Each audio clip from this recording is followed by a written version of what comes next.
Aliens tortured the human girl until she died.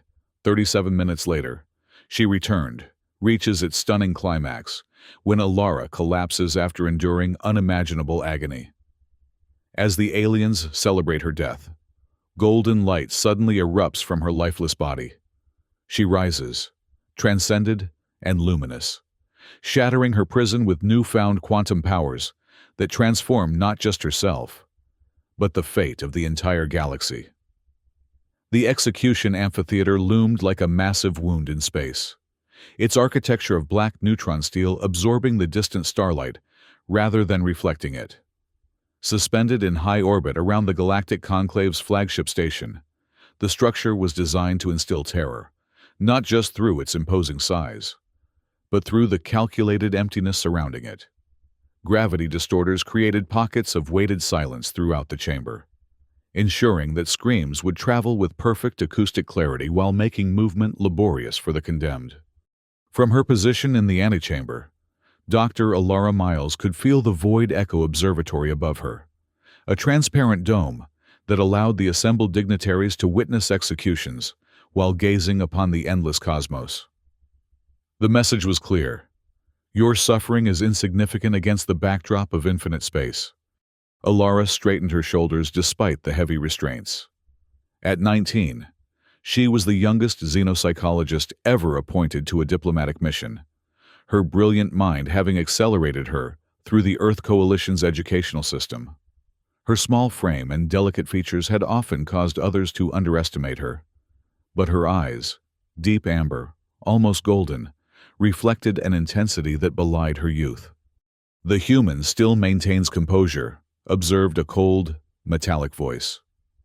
The translator implanted behind Alara's ear converted the harsh clicks and whistles of high conclave speech into comprehensible English.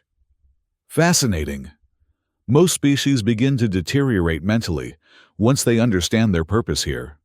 Overlord Tark stood before her, his exoskeleton gleaming with bioluminescent status markers.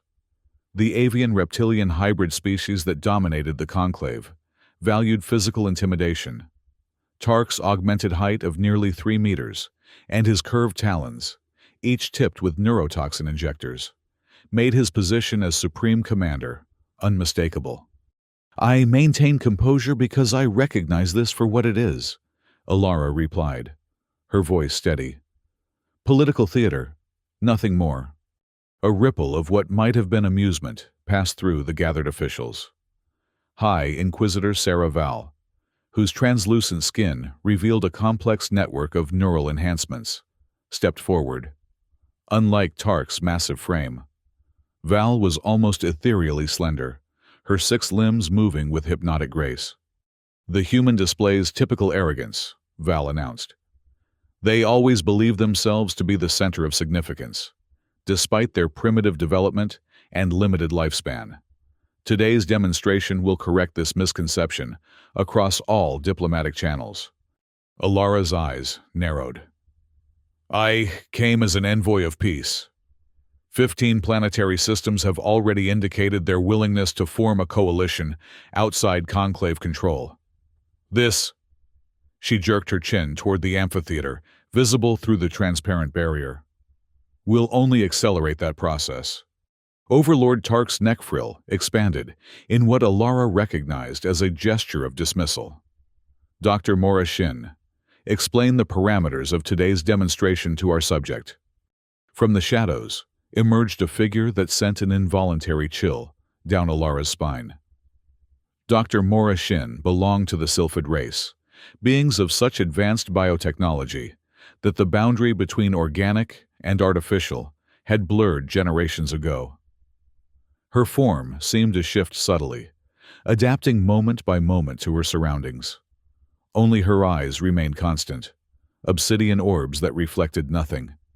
"The parameters are quite simple," Dr. Shin said, her voice a whisper that somehow carried perfectly.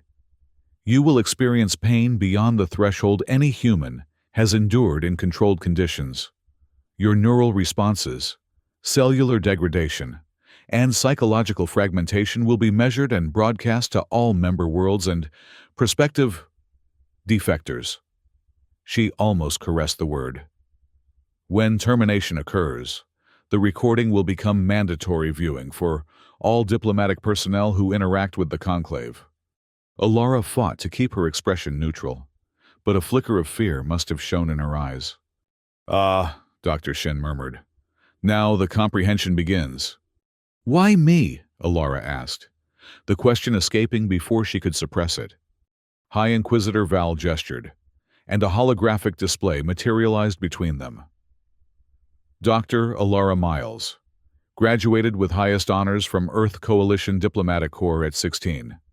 Specialized in xenopsychology, with focus on conflict resolution. Instrumental in negotiating the Proxima Centauri Accord, which prevented war between the Andromeda Alliance and the Earth Coalition. Val's multiple eyes blinked in sequence. You represent the best of humanity. Your intellect, your empathy, your diplomatic skill. When you break, it will demonstrate that even the finest specimen of your species is fundamentally inadequate. Alara's mind raced. The diplomatic mission she'd been leading had been making progress. Too much progress, apparently. The Conclave, sensing the erosion of their authority, had decided to make an example of her. Not just an execution, but a spectacle designed to reinforce their dominance. "Preparations are complete," announced an aide, its gelatinous form pulsing with internal light patterns. "The assembly awaits." Overlord Tark extended one taloned hand toward the entrance to the amphitheater. "After you, Dr. Miles. Your contribution to galactic stability is about to begin." The massive doors parted, revealing a sea of alien faces, some humanoid, others defying categorization. All turned expectantly toward the entrance. In the center of the amphitheater stood a translucent force field cage, suspended over a pit of swirling energy. The cage was surrounded by an array of devices that Alara could not identify, but whose purpose she could guess all too well. As the guards propelled her forward, Alara felt a strange calm descend. She thought of Earth, of the rolling hills outside her family's home in New Scotland, of her mother's garden where genetically restored bees hummed among lavender. She thought of her graduation ceremony, where the Earth Coalition Chancellor had praised her remarkable capacity to find common ground among the stars. That capacity would be tested today, but not in any way she had been trained for. The assembled delegates fell silent as Alara was led to the force field cage.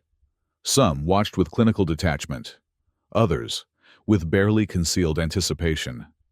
A few, very few, showed signs that Alara's xenopsychology training identified as discomfort or reluctance. "Delegates of the Galactic Conclave," Overlord Tark's amplified voice boomed throughout the chamber. "Today, we conduct a demonstration of supremacy. For too long, the human species has sown discord among our unified worlds, exploiting perceived differences to weaken our collective strength. Their diplomatic corps infiltrates our systems, promoting dangerous ideologies of autonomy and decentralization." Alara was positioned in the center of the force field cage, which hummed to life around her. The restraints on her wrists and ankles were removed, but the cage was barely large enough for her to stand upright. A slight tingle across her skin told her that the field would deliver a shock if she touched its boundaries. "This human," Tark continued, indicating Alara with a sweeping gesture, "has been particularly effective at cultivating dissent. Today, we will demonstrate the fundamental weakness at the core of humanity, their inability to transcend their fragile physical form, their enslavement to pain and fear."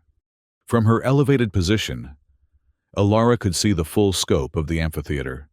Thousands of delegates from dozens of species filled the tiered seating. High above, through the void Echo Observatory, the stars burned cold and distant. She wondered if any of those pinpoints of light were Sol, if she was facing in the direction of home. "Dr. Morashin," Tark announced, "you may proceed with the demonstration." Dr. Shin approached a control panel adjacent to the cage. Her form seemed to blur at the edges as she moved, as though reality itself struggled to contain her. We begin with neural agony probes, calibrated specifically for human physiology, based on extensive research. With a gesture from Dr. Shin, slender metallic filaments emerged from the floor of the cage, seeking Alara's body like serpents. She tried to avoid them, but in the confined space, there was nowhere to go. The first probe pierced the sole of her right foot, sending a shock of pain up her leg that made her gasp. A second found her left palm. A third, the back of her neck. The probes bypass superficial nerve endings, Dr. Shin explained to the assembly, her voice clinically detached, and connect directly to the pain centers of the brain. The subject experiences the sensation without actual tissue damage, allowing us to sustain the demonstration for optimal duration. Alara bit her lip to keep from crying out as the probes activated. White-hot agony blazed through her nervous system, each cell feeling as though it was being individually incinerated.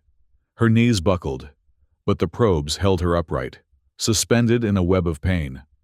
Note the subject's attempt to suppress vocalization, Dr. Shin commented. A common human response stemming from their cultural emphasis on stoicism during suffering. This resistance typically fails at the 3-minute mark. Alara closed her eyes, trying to focus on her breathing as waves of torment washed over her.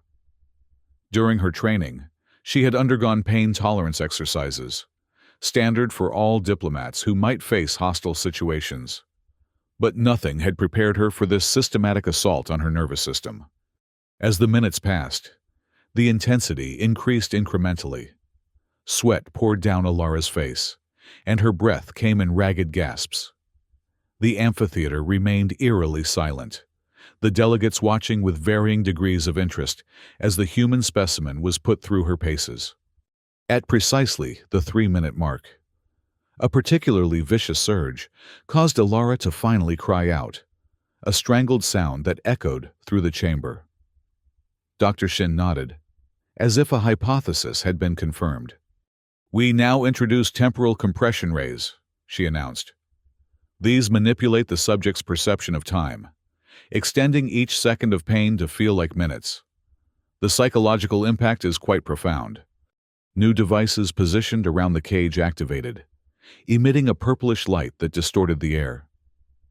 Alara felt the change immediately. Each moment of agony stretched impossibly. Her mind, struggling to process the conflicting signals of her senses and the chronoreceptors in her brain. Memories began to surface unbidden. Her father teaching her to swim in the rebuilt oceans of Earth. Her first xenobiology class, where she'd marveled at the diversity of sentient life. The day she'd been selected for the diplomatic mission that had led her here. 10 minutes elapsed, announced a monitoring system. Subject neural patterns show stress levels approaching maximum sustainable threshold. Through the haze of pain, Alara became aware of movement near the edge of the platform. A guard was stationed there, not one of the Conclave's elite forces, but a member of the Zorellian species. Humanoid in general appearance, but with distinctive ridged skin and 4 eyes arranged in a diamond pattern. The guard seemed to be watching her with an intensity that differed from the clinical observation of the delegates. As another wave of agony crashed through her, Alara locked eyes with the guard. Something passed between them, a moment of recognition. Perhaps. The guard's inner eyelids flickered in what Alara's training identified as a gesture of distress. "Zale, maintain your position," barked a supervisor, noticing the guard's attention. The guard, Zale, immediately straightened, eyes front, but not before Alara had seen something that gave her a fragile thread of hope. Not all present approved of this demonstration. The next wave of pain shattered her moment of clarity. The probes seemed to be burrowing deeper, finding new pathways to exploit. Alara's vision blurred, the faces of the assembly melting into a kaleidoscope of alien features. 15 minutes, announced the monitor. Implementing Phase 2 protocols. Dr. Shin made an adjustment to her controls. We now combine neural stimulation with targeted memory extraction. The subject's most traumatic memories will be amplified and projected for analysis. Horror cut through Alara's pain. Not this. Not her memories laid bare for their entertainment and scrutiny. She tried to focus, to shield her thoughts, but the probes were already diving deeper, past her conscious defenses. Suddenly, the amphitheater was filled with a projection of a young Alara, perhaps 7 years old, watching helplessly as a transport accident claimed her mother's life. The memory was distorted, filtered through a child's perception and adult's guilt. But the raw emotion of it washed over the assembly. "Fascinating," murmured Dr. Shin. "The subject has internalized responsibility for an event beyond her control. This psychological pattern appears consistently in human subjects, an irrational assumption of cosmic influence." Alara fought against the invasion, trying to reclaim her memories, to keep something of herself private. She had been trained in mental defense techniques, taught to compartmentalize under duress. She focused on creating a mental sanctuary, a space the probes couldn't reach. In her mind, she reconstructed her childhood bedroom on Earth, the blue walls, the ceiling painted with constellations, the bookshelf filled with both physical books and holographic data crystals. She imagined herself there, safe, the door locked against intrusion. "The subject is attempting to implement psychological countermeasures," Dr. Shin noted with mild surprise. "Most unusual at this stage. Increasing probe intensity." The mental room Alara had constructed began to waver as pain lanced through her defenses. The walls cracked, starlight bleeding through from the void beyond. She gritted her teeth, focusing on rebuilding, reinforcing. 20 minutes, announced the monitor. Anomalous readings detected in subject's neural pathways. Dr. Shin frowned, studying her instruments. "Clarify anomaly." "Neural signals are exhibiting unexpected patterns. Pain receptors show signs of adaptation." A murmur ran through the assembly. Overlord Tark leaned forward, his neck frill extending in interest. "Explain." Dr. Shin's form rippled with what might have been irritation. "A temporary glitch. Human physiology is well documented. There is no mechanism for neural adaptation to these specific stimuli." She made another adjustment, increasing temporal compression by 30%. The purple light intensified around Alara. Time seemed to fracture, each second splintering into countless fragments of suffering. Yet within this shattered perception, something unexpected was happening. The pain, rather than overwhelming her, began to take on a different quality, like a signal being transformed. 25 minutes, the monitor announced. Subject vital signs stabilizing despite increased stimulus. Dr. Shin's obsidian eyes narrowed. "Impossible. Double the probe intensity." As the command was executed, Alara's body arched in the force field cage, a scream torn from her throat. Yet even as she screamed, she felt something changing within her cells. The pain was still present, excruciating, overwhelming, but it was being converted into something else. Energy, information. Her nerve endings were learning the language of suffering and translating it. "Quantum fluctuations detected in the subject's cellular structure," reported the monitor, its tone shifting to what might have been alarm. High Inquisitor Val moved to Dr. Shin's side, multiple limbs gesturing in agitation. "What is happening? This is not within expected parameters." "A temporary anomaly," Dr. Shin insisted, though her form was now rippling continuously, betraying her uncertainty. "Human physiology cannot." 30 minutes, interrupted the monitor. "Subject is experiencing localized temporal distortion. Bioelectric readings exceeding baseline by 300%. Overlord Tark rose from his observation platform, talons clicking against the polished floor. "Dr. Shin, you assured me this procedure was thoroughly tested." "It was," Dr. Shin hissed, her composure fracturing. "This is unprecedented. The human should be approaching total systemic failure. Not whatever this is." Within the force field cage, Alara had gone completely still. The probes continued their assault, but her expression had changed from one of agony to something closer to concentration. Her amber eyes had taken on a strange luminosity, and faint traces of golden light seemed to pulse beneath her skin. "Temporal compression rays malfunctioning," reported the monitor. "Field integrity destabilizing." Guard Zale had moved closer to the cage, 4 eyes wide with astonishment. For a moment, Alara's gaze met Zale's again, and this time there was something more than recognition.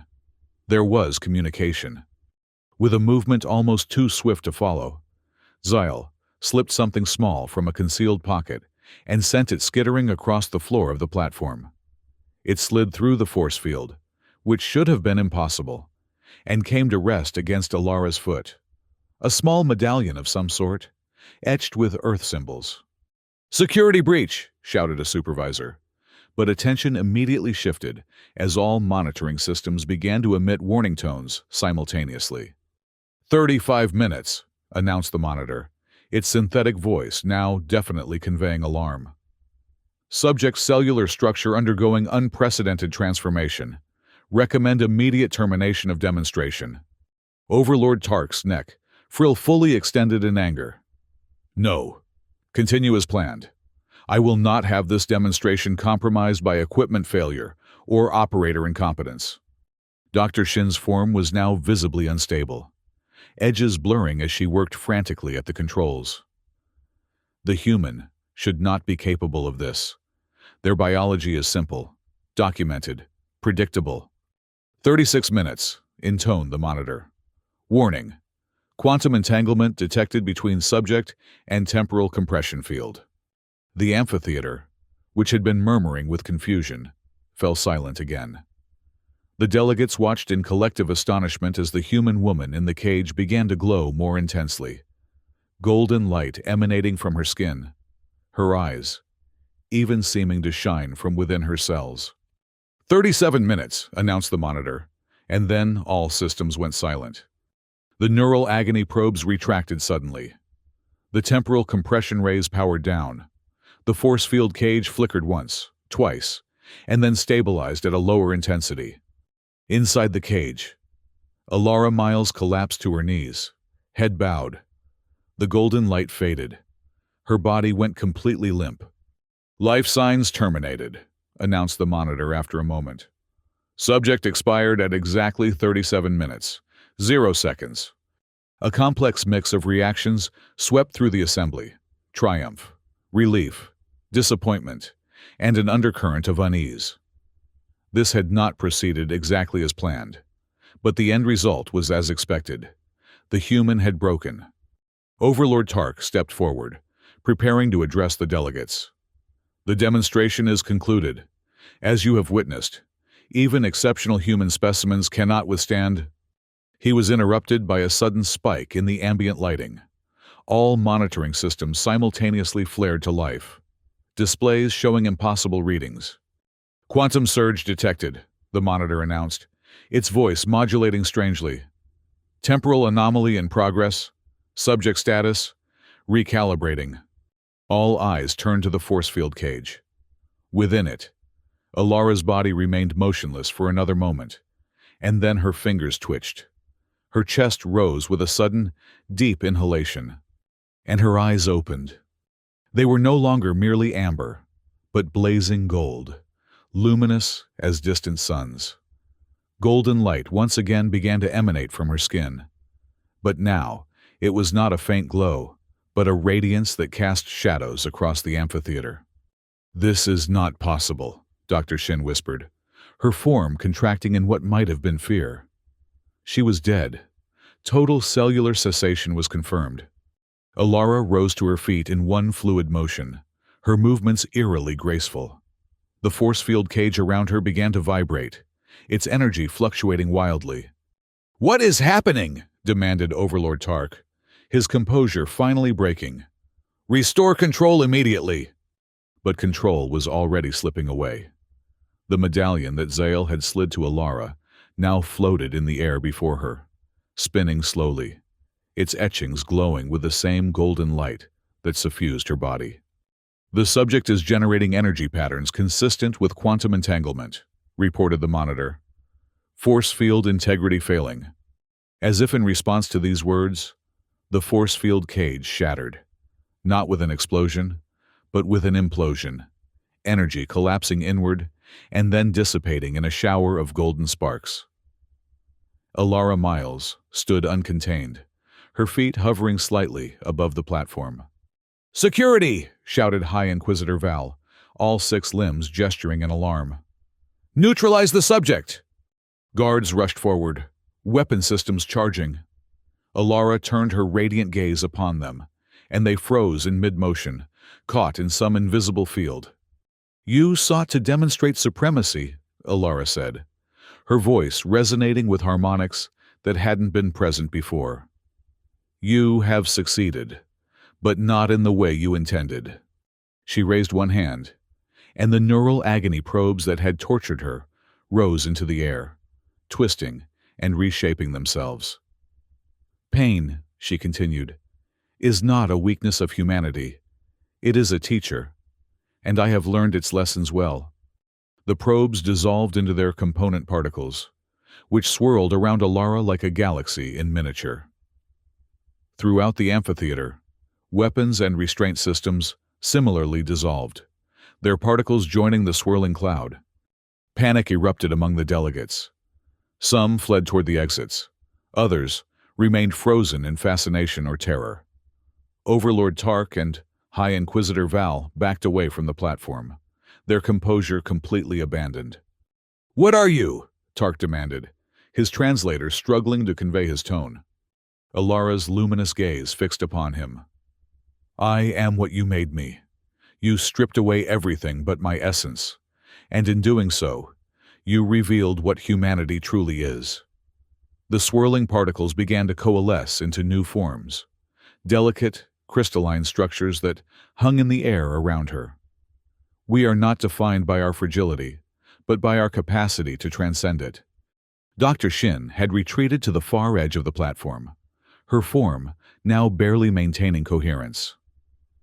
"The temporal compression," she murmured, "combined with the neural stimulation, it must have triggered some dormant, evolutionary potential." "More than that," Alara said, turning her attention to the scientist. "Your instruments forced my consciousness to experience subjective centuries in the span of minutes. I lived lifetimes of pain. I died countless deaths. And then I understood. Pain is information. Suffering is energy. Death is transformation." Throughout the amphitheater, the station systems were responding to Alara's presence. Lights fluctuated, gravity distorters recalibrated.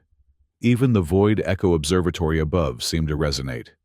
The stars, visible through it, pulsing in time with the golden light emanating from her. Zale stepped forward, 4 eyes fixed on Alara with wonder, rather than fear. "The medallion," the guard said, voice barely above a whisper. "It belonged to a human prisoner who died here decades ago." He spoke of Earth myths, of the phoenix that rises from its own ashes, of death as a doorway, rather than an end. Alara nodded, the medallion still floating before her. "A catalyst. Perhaps a reminder of what I am." She turned her attention back to the conclave leaders.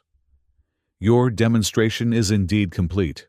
Overlord Tark, you have shown the Assembly what humanity is capable of." Tark's neck frill had collapsed close to his body, a sign of submission or fear. "What do you intend to do?" The question hung in the air as Alara considered. The power flowing through her was intoxicating. She could feel the station systems responding to her thoughts, could sense the quantum particles that comprised every being present. She could reshape this place, these people, according to her will. But that was not why she had come to the stars. "I came as an envoy of peace," she said, echoing her words from earlier. "That has not changed." With a gesture, she released the guards from their stasis. The swirling particles settled into new configurations, not weapons, but tools, medical devices, communication arrays. The Conclave's era of dominance through fear is over, Alara announced, her voice carrying to every corner of the amphitheater. But I do not seek to replace one tyranny with another. She descended to the floor of the amphitheater, the golden light around her dimming slightly as her feet touched the ground. Those who wish to join a new coalition based on mutual respect and cooperation may do so. Those who prefer to maintain the old ways may continue, but not through coercion or cruelty. Murmurs spread through the assembly. Many delegates were already moving toward Alara, drawn by something more powerful than fear. Others clustered around Overlord Tark and High Inquisitor Val, though their numbers were noticeably smaller. "This is temporary," Tark hissed, his translator rendering his tone as defiant, despite his posture. "Whatever transformation you have undergone will fade. Power always does." Alara regarded him thoughtfully. "Perhaps, but ideas endure. Stories endure." She gestured to the delegates gathering around her. "And today's story is already spreading across your communication networks. The human who died and returned. The prisoner who became free." It was true. Throughout the amphitheater, communication devices were active, transmitting the events to worlds throughout the galaxy. The demonstration of supremacy had become something entirely different. Dr. Shin, who had remained on the platform, spoke again. "The 37 minutes," she said, scientific curiosity momentarily overcoming fear. "Why that specific duration? What significance?" "The answer will come to you in time," Alara replied. "If you choose to seek it." She turned to Zale. "You took a risk to show compassion. That single act has changed the course of history." The guard's ridged skin flushed with a color that Alara recognized as embarrassment or pride. "I only did what felt right." "That," said Alara, "is the beginning of all wisdom." Over the next hours, as news of the events spread throughout the station and beyond, a transformation began. Not as dramatic as Alara's, but perhaps more significant. Delegates who had never dared oppose the Conclave's methods found their voices. Species that had been subjugated for generations saw a path to dignity. Even some who had been loyal to the old regime began to question the foundations of their society. Alara, still emanating a subtle golden light, established a temporary headquarters in what had been the station's diplomatic sector. Representatives from dozens of worlds came to hear her vision of a galactic community built on mutual respect rather than fear. "We begin with 3 principles," she told them. "First, that all sentient beings have inherent worth. Second, that diversity is strength, not weakness. Third, that evolution, of individuals and societies, comes through cooperation, not domination." As she spoke, Alara was aware of the changes continuing within her. The golden energy that had manifested during her transformation was stabilizing, integrating with her cellular structure. She could still sense the quantum fabric of reality around her, could still influence systems and energies with her thoughts. But the power was becoming less overwhelming, more focused. Dr. Shin, who had surprised everyone by requesting to join Alara's coalition, observed these changes with professional interest. "Your molecular structure is still in flux," she noted, instruments scanning Alara's aura. "But the pattern suggests an eventual equilibrium, a new form of human, perhaps, but stable." "What matters is that the equilibrium extends beyond me," Alara replied. "One transformed human is a curiosity. A transformed galaxy is a revolution." In the days that followed, the coalition grew rapidly. The station systems were reconfigured, the execution amphitheater repurposed as a forum for open dialogue. Overlord Tark and his loyalists retreated to a distant sector of Conclave space. Their influence diminished but not eliminated. "They will return," warned High Inquisitor Val, who had unexpectedly sought audience with Alara after separating from Tark's faction. Fear and domination are powerful tools. Many will be drawn back to them in time. Perhaps, Alara acknowledged. But now there is an alternative, and stories have power of their own. Indeed. The story of the 37-minute resurrection was spreading faster than any conclave censorship could contain it. On world after world, the recording of Alara's transformation was viewed despite official prohibitions. It became a symbol of hope for the oppressed, a warning to oppressors, and a catalyst for change. 1 month after the event, Alara stood in what had once been the Void Echo Observatory, gazing at the stars. The golden light that emanated from her had become less visible to normal perception, though instruments could still detect its unique energy signature. She had learned to control the more dramatic manifestations of her transformation, appearing outwardly human unless she chose to reveal more. Zale joined her at the observation window, the guard now serving as head of security for the Coalition's Central Council. "The last reports from the outer systems have arrived," Zale said. 43 worlds have formally declared independence from the Conclave. 17 more are in negotiations. Alara nodded, watching a distant nebula pulse with stellar creation. "And the others?" "Waiting, watching." Zale's 4 eyes blinked in sequence. "Some fear change more than they fear oppression." "Change will come regardless," Alara said softly. "The question is whether we guide it or are consumed by it." She turned from the window. "Have the medical teams made progress with the adaptation protocols?" "Yes.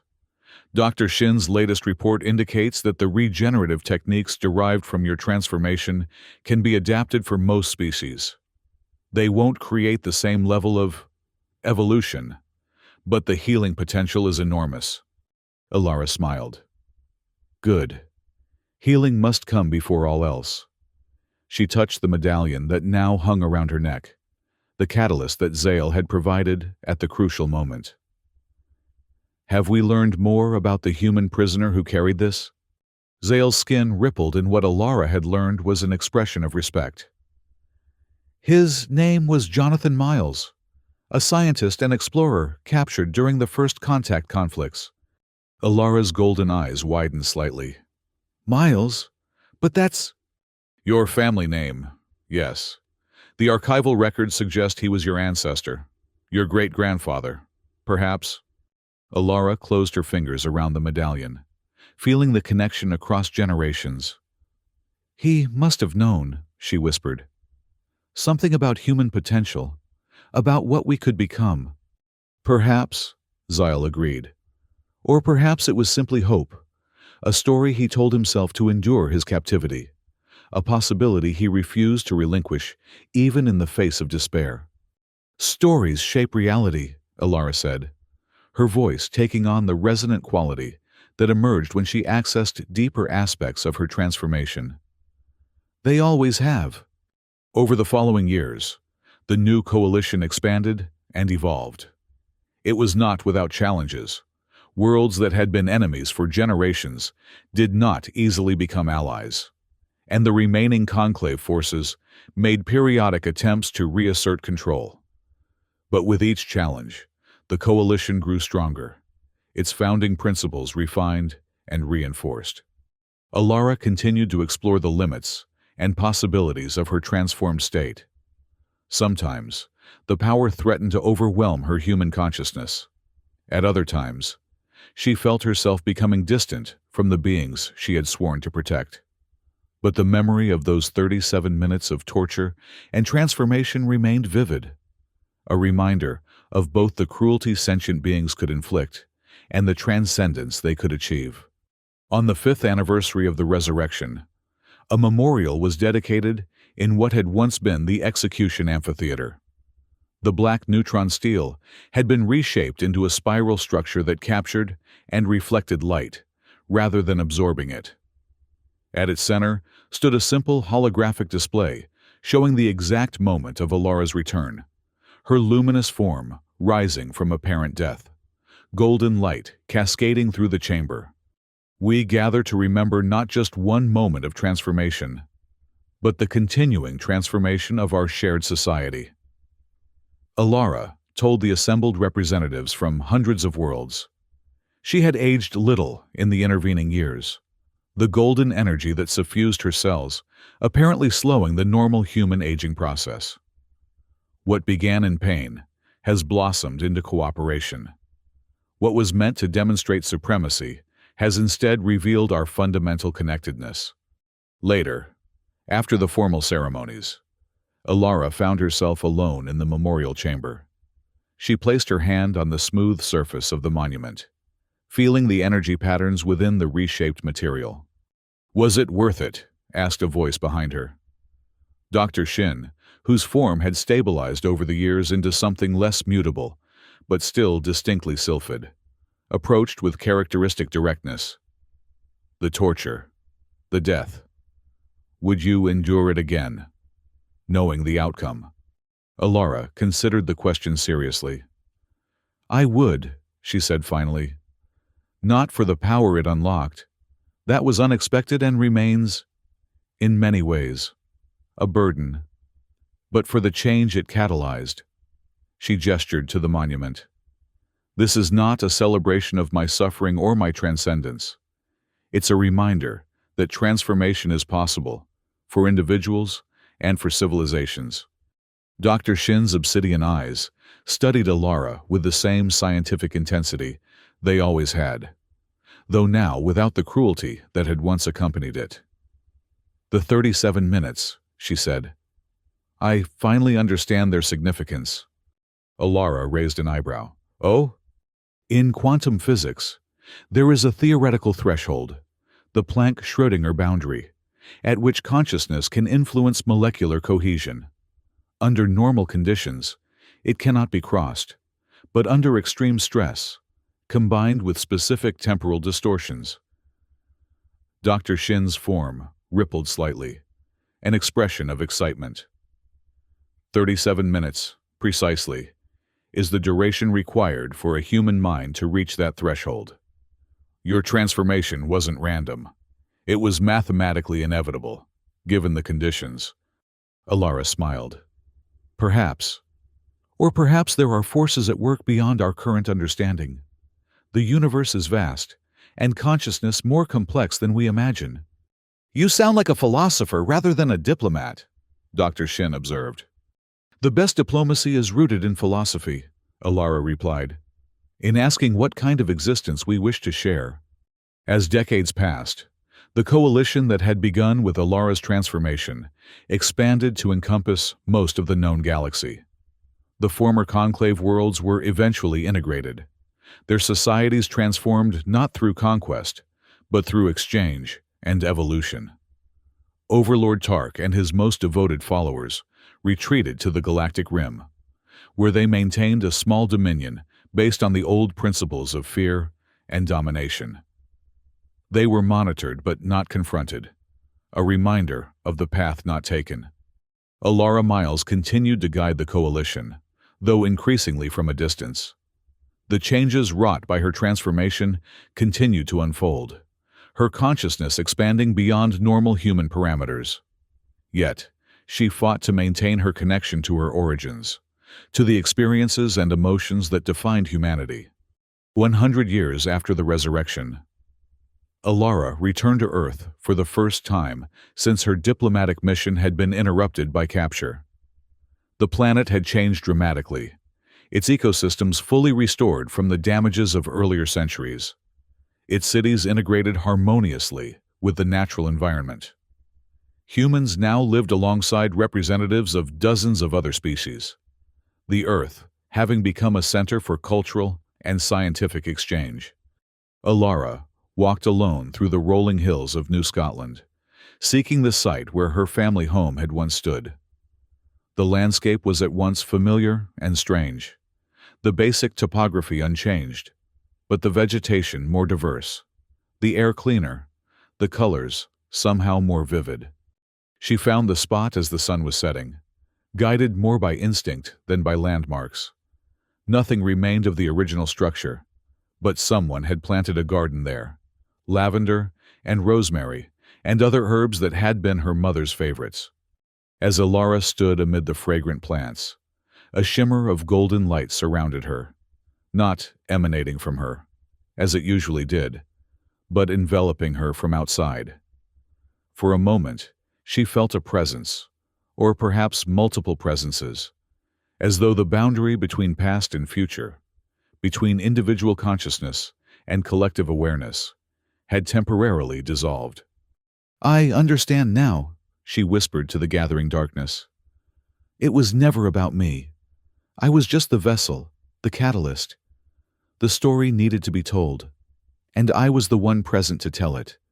The golden light pulsed once in what felt like affirmation, then slowly faded, leaving Alara alone with the scent of lavender and the first stars appearing overhead. By the time 1,000 years had passed, the event that had come to be known as the 37-minute resurrection had assumed the dimensions of myth. The historical facts remained documented: the torture, the transformation, the birth of the coalition. But around these facts had grown a tapestry of interpretations, symbols, and meanings. In schools throughout the galaxy, children of all species learned about Dr. Alara Miles and the Golden Transformation. Some accounts emphasized the scientific aspects, the quantum entanglement, the temporal anomalies, the cellular restructuring. Others focused on the spiritual dimensions, the transcendence of suffering, the evolution of consciousness, the unity underlying apparent diversity. The actual Alara Miles had long since withdrawn from public life, her consciousness having evolved beyond what could meaningfully interact with most sentient beings on a regular basis. But periodically, she would manifest, sometimes physically, sometimes as a presence felt rather than seen, at moments of significance or crisis. The execution amphitheater, long since transformed into the Memorial of Transformation, had become the most visited site in the galaxy. Pilgrims from countless worlds came to stand where pain had been transmuted into evolution, where death had become rebirth. The walls of the monument were inscribed with Alara's words, which had become a mantra for the unified galaxy. Suffering is the teacher, resilience, the lesson. Death is not an end, but a threshold. And the story continues, with or without us, though it is better, infinitely better, if we choose to write it together. On particularly clear nights, visitors to the memorial reported seeing a faint, golden glow among the stars, visible through the Void Echo Observatory, a presence watching over the galaxy she had helped to transform, a consciousness that had once been a 19-year-old human diplomat and was now something both more and less than human. A story made manifest, a possibility realized. And in the deepest reaches of space, beyond the edge of the galaxy, that consciousness continued to explore, to learn, to evolve, carrying with it the memory of 37 minutes that had changed everything, and the hope that suffering throughout the universe might similarly be transformed into transcendence.